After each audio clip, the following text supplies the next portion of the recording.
Taigi, sveiki sugrįžę į Kovotojo kodo kanalą. Taigi, šiandien mūsų kanale mes šnekėsime apie chest rigus ir šarvinės liemenės. Kuo jos skiriasi? Kuo skiriasi viena platforma nuo kitos? Taigi, nieko nelaukiant, pasižiūrėkime į chest rigą. Taigi, chest rigas ir šarvinė liemenė, kaip matot, tikrai didžiulis skirtumas.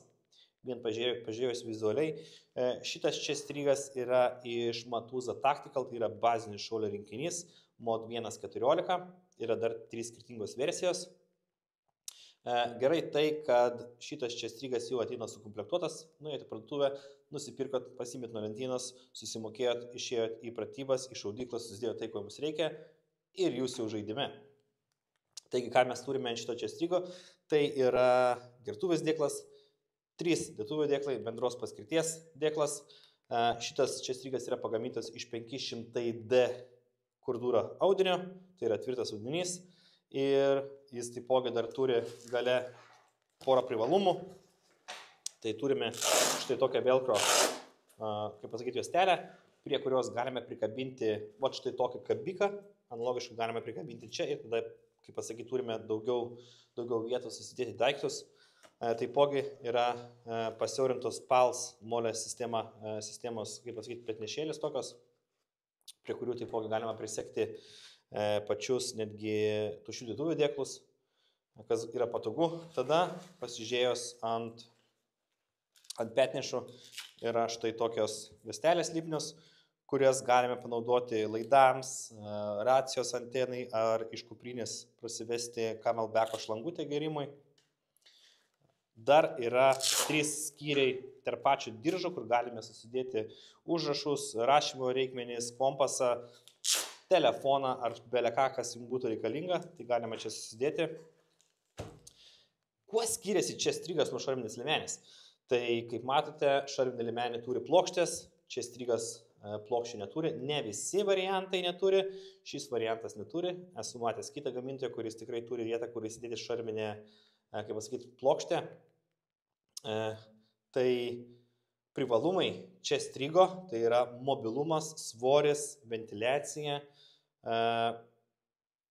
ir prieinamumas.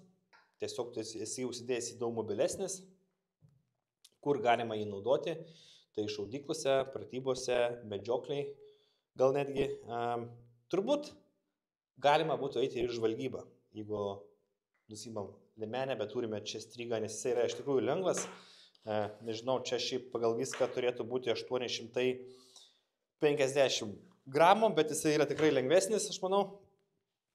Ir mes jį galime turėti kuprinėje, jeigu einame į žvalgybą, mes tiesiog užsimetėme jį, kad būtume greitesni, galėtume greičiau judėti, bet taipogi turėtume štai to, ko mums reikėtų, mes turėtume gertuvę, turėtume dėtuvės. Štai dėtuvės lygiai taip pat įsideda. Štai taip, šmukšt.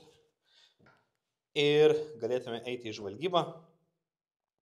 O minusai tai, kad neturi šarvų. Nei priekį, nei gale nesideda balistinės plokštės, kur jau pasižiūrėjus į šarvinę liemenę. Šarvinė liemenė jau tikrai yra jinai sunkesnė, kaip matote, sukomplektuota pas mane yra vienaip. Ir turi šarvinės plokštės. Aišku, daug sunkiau su ją judėti. Mobilumas yra šiek tiek apvaržytas. Bet aš visą laiką su ją einu į treniruotės, į šaudyklą, į pratybas. Aš treniruojuosi su ją, todėl kad bent jau mano, kaip pasakyti, algoritmas veikia taip, kad aš turiu treniruoti su tai, ką aš naudosiu išaušus dienai X, bet tikiuosi, kad ta diena niekada neišauš. Ir chest rigų neturiu, bet jeigu reikėtų rinktis chest rigą, tai tikrai pasirinkčiau štai tokį chest rigą. Jis yra tikrai, kaip pasakyti, gerai sukomplektuotas ir esu matęs ne vieną šaulį, kuris štai turi būtent tokią komplektaciją ir pratybose jam tikrai, kaip pasakyti, problemų neiškilo ir turėjo visą, kas būtų galima reikalinga prie pratybas. Tiek būtų apie chest rigą ir šarvinę liemenę, kokie jų yra skirtumai. Labai trumpas video.